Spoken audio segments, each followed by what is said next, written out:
earlier, we mentioned, Jakeem Grant coming back from that torn Achilles will get his first preseason action. Kevin Stefanski talked about that earlier today. Jakeem will get return kicks and punts in this game, so we'll get some live reps of him doing that. But we value the return game.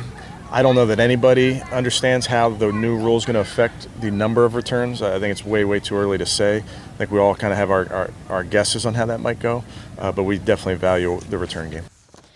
And Corey, as you point out, that's one of the reasons right now, Jakeem Grant's on the 53-man roster. He was a Pro Bowl returner when he was healthy, and he gives you a little bit of speed. It's not necessarily the straight line speed that Marquise Goodwin does, but it is kind of stretch the field and do it vertically and horizontally. Yeah, I absolutely agree. I think if Grant were to make the roster, you could put some pretty fun packages on the field with him and Moore both on the field together and do some fun misdirection stuff.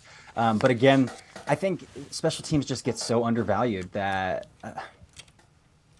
we just don't understand what happens. I mean, we know what happens when special teams break down because we talk about it every week in the kicking game. But then we say, like, we have Donovan Peoples-Jones, who did return a punt for a touchdown, or we have Jerome Ford, who had some good success returning kicks. But both those guys play pretty big offensive roles now too. So like, I don't think you necessarily want those guys on the field in special teams, especially Jerome Ford on kick return. Like, you don't want him taking those hits. And so having a guy who is an all-pro, like that's the highest honor you can get as a special teamer on your roster. I think it's important to see what you have. And again, Jakeem Grant could very well not make the roster. They could very well say, no, we're good with what we got. With some of these other guys, I don't know who would return kicks if he isn't on the team, though. I don't think it's going to be Ford, given the role he's going to have. But again, I think it's invaluable to have that kind of guy. That's what he does. That is his job, and he's the best in the NFL at doing it. Yeah, special teams have to take a step forward, a pretty big step forward from where they've been the last couple of years if the Browns are going to be a playoff team. I couldn't agree with that more.